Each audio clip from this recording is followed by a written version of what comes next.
Welcome to What the Flick, everybody. Ben and Michelle and Anna. This is good stuff. Finally, I think this is maybe the first ever girls-dominated girls panel. So that's about time. This episode was apparently called Old Loves. But everybody fought in this episode. This was nothing but arguments. I thought episode 3 was very strong. This is the 4th one of season 5, and I thought this was very strong too. We got to see two. We were just randomly talking. Jake Parker is his name, right? Jake Lacey plays Fran. He's a really wonderful actor, and because it came up and just before we started rolling about whether what you said you can't remember his name, Michelle. And I because it's not a man's just name. A character name, yeah. Right, just right. But it's not a typical man's role. I mean, he is, and that's also in some ways true of Desi. Yeah. Even though he's like super masculine, like building a wall, but it's so dumb. It's such a dumb so wall. emotional. It bisects the window. Right. He's God, so weak. yeah, him crying at that was a rocky scene. Except for the I can't even take my. Can't take my shirt off. I can't get the stand tank Desi. top off. Jeez. I don't like Desi. Yeah, he's unbearable. His character, there's so many unbearable characters in the show, and yet I love watching it, which is, I guess, a testament to how good the writing is. Yeah.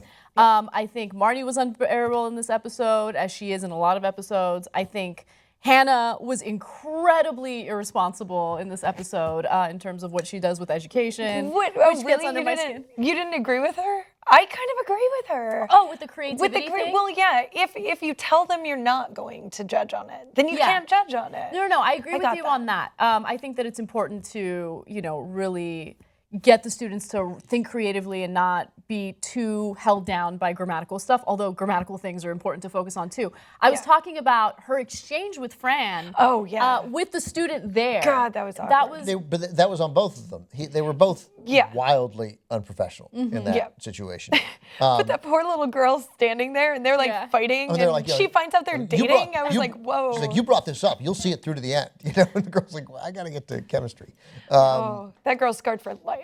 So I think that although they didn't refer to the fight last week about the girlfriends on the phone, the exes on the phone, the naked pictures of the exes on the phone, but they're still fighting about that. Yeah. I'm a little concerned. Look, I love this show. I'm a little concerned that things might get a little too predictable because think about what's happening with Hannah and Fran, right? Like they've been fighting in 2 episodes in a row. Yeah. And then at the same time, you see Jessa and Adam getting closer and closer. And I feel like what's going to happen is Jessa's going to finally cave, as she kind of already did, right? Yeah. And as soon as she does, all of a sudden, Hannah and Fran are over, and then Hannah tries to go back to Adam. I feel like that's the predictable thing that's going to happen in this season, and I hope they don't do that because I don't want it to be predictable. I think they will do that, but I think I think it's predictable because I think it's a predictable pattern of human behavior. Michelle, I'm sorry I cut you off. Yeah, no, maybe. I mean, I don't want it to happen either. That's like, just because I want them to move on to new. I know that those are characters we know and we love, but like, I do think they'll get into a big fight. But it's interesting because I kind of felt like she actually, I didn't feel like Hannah caused this fight as much. No, really? Jessa really was being mean to her. No, Jessa was being mean to her because Jessa wanted to fight because Jessa needed the excuse to right. Jessa had to be Jessa to Hannah so that she could be like, oh, Hannah hates me anyway. I don't owe her anything. I mean, totally. Which is again, she's sabotaged. She sabotaged it on purpose, but then it didn't work. Or did it not? Or were they just saying that the first time you have sex with someone, it's not going to be that great? It was kind of a theme. It ended abruptly. I thought maybe they would wake up in the morning and it would be fantastic, Yeah. But it didn't. But she still put her head on his chest, And they did giggle about it being bad sex. That was a rather graphic sex scene. It was not the most graphic sex scene in the show. No, the guys. Which was easily the most graphic. For all the talk that show that was primarily, what was it called? The gay show on HBO last year. Oh. Which we reviewed, but I forgot the title of it. Oh, it went away after a year. And good actors in it. I didn't think it quite worked. But for all the talk that they were going to be very upfront about gay sex in that show. Looking. Yeah. This scene exceeded anything I think that we got on Looking. I think they're such a cute couple. They're adorable. And I thought that was a super, although I was kind of like, I wanted it to be like more tender in terms of their, I'm worried about their relationship now. Like, I'm like, oh, is it gonna? I think that sex scene answered a lot of questions for pervs like me that think about like sexual chemistry a lot, right? So when they first started having like that emotional, you know, connectivity, I was like, you know, I wonder what they're gonna be like in bed, because Adam likes that, you know, sex where you're degrading the woman, which is fine because some women are into that as well, but Jessa doesn't strike me as the kind of woman who's into that. And so you saw that in that pretty epic sex scene. It is graphic, and it's graphic in that it also shows you what they prefer and how much they clash. He wanted to kind of hump her like a rabbit, and she was just kind of like, you need to slow down. I didn't read it that way. You're obviously referring to a couple of moments with Adam that definitely happened. Early on, yeah. Early on. But Adam with Hannah was not like that at all, and they had very good sex. Oh, they were super kinky as shit. They were super everything kinky. They were was kinky, like, but I don't think there wasn't. I didn't feel like it was ever Shaming. degrading or It was shaming. super degrading. There was like one they scene did where shaming. he wanted her to be like a streetwalker and like called her like an underage streetwalker. Do you remember that? It was Yeah. like, I think in the first season. And he got off on her saying terrible things to him. There was that other scene. All right, so it that was mutual like, at least. I just Yeah, that- yeah. It was mutual. Okay. Yeah. All right.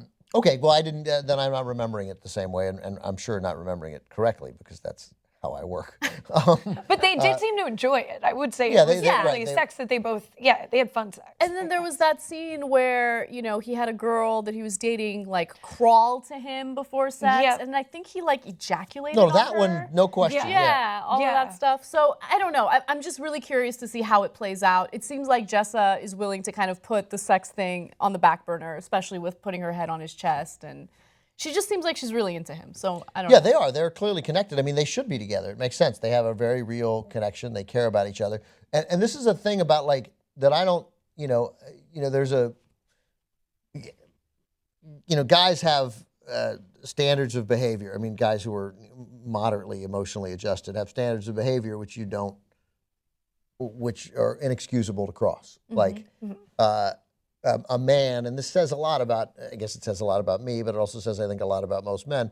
Men who, if they have a friend who cheats on their wife, we're likely to be much more understanding of that guy than if that guy slept with his best friend's wife. Because then you have violated some clearly line which you are not supposed to violate as a guy. You know, that Gavin Newsom, right? Yeah. It's one thing to cheat on your wife. It's one other thing to sleep with your best friend's wife. That's like, you kidding me? You can't do that. Yeah. But I've always thought, and that and I get that as I say that out loud, that's crazy. I mean, they're both bad, but the other one's your wife, right? You shouldn't, like, we can't be excusing that. One's more personal. I think it's tied. Right, although I imagine to the wife, the other one feels slightly more personal. Yeah, but you're not responsible for her, whereas if I got you, you're, right. yeah. But it does. I get it. So, but there's also a thing where you can't date anybody's ex, which I think is just dumb.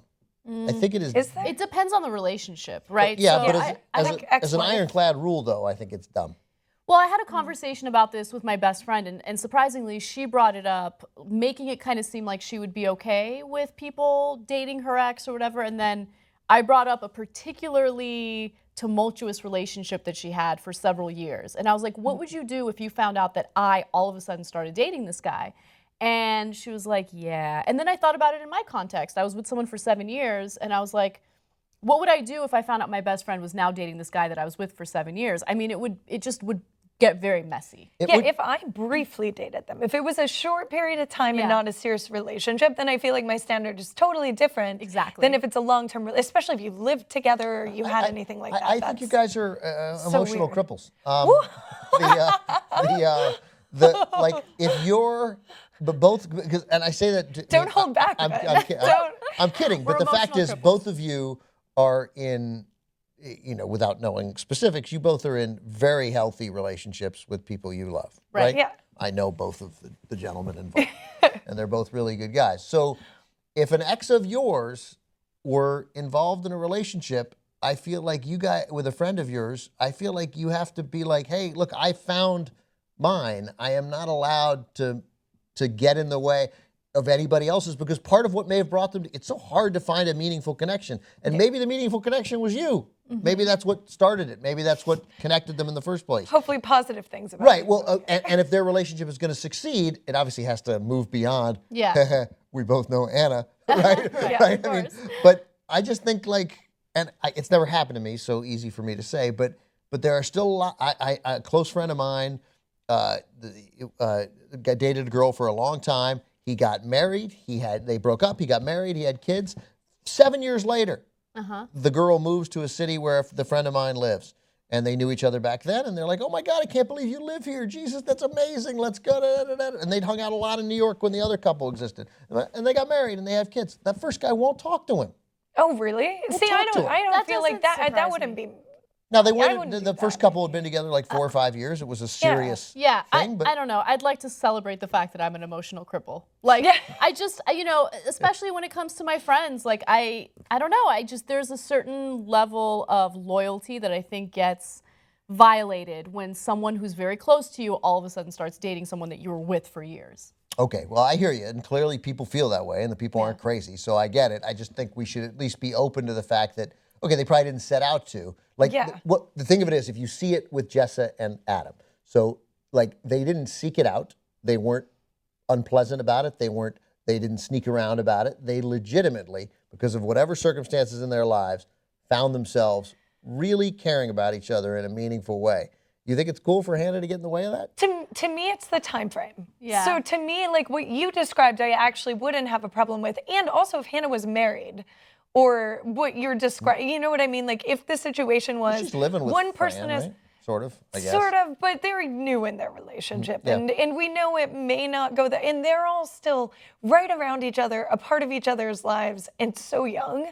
Like, I totally feel like that's different than like, oh, you were in a new city and your life moved on and you don't see that person, you don't rely. I have friends who I dated someone and now they're married to that person and we're fine. But it's because they had a friendship before, or do you know what I mean? Like, I think there are circumstances, but not these circumstances. I agree. She needs to talk to her first. And even then it's probably going to be awkward as shit. I agree they need to gonna be talk first, and awkward. they blew an opportunity to talk. But they should talk, and they should hash it out, and Hannah can get mad. But in the end, like, you can't, like, at the end, if we can acknowledge that the attraction between Adam and Jessa is meaningful, they don't just want to sleep together and dispose of each other, right? Yeah. If that attraction is meaningful, I think at some point it becomes incumbent on Hannah to get out of the way of that in a healthy way. That's all. That's, you disagree. You're like, nope, she gets to get in the way of it. Maybe. Yeah, I mean, no, she doesn't get to get in the way of it. I think that she's allowed to be mad, and I think that Yes, she's I allowed to agree. hold a grudge. And I don't know. Totally. No, That's where I agree stand. with that. And I don't know that they'll be friends after. And it kind of seems like she chose to let go of Hannah as a friend I don't think in a Yeah, way in I this don't think episode. I don't think which I she didn't handled like. it properly. Like, and to No, your definitely point, not. to your point about Jessa not sneaking around with Adam, they did sneak around. I mean, like masturbating next to each other while staring. Okay, at each I got other. it, but I mean, they've also made a significant effort to respect boundaries. They failed because they're people. Yeah. You know, but I think they've done a fairly impressive job. Keep in mind, everybody on the show, this isn't the first time Jessa has had wild fights with people, or Hannah has. I think that, yes, they had a poorly handled fight, mostly on Jessa's part.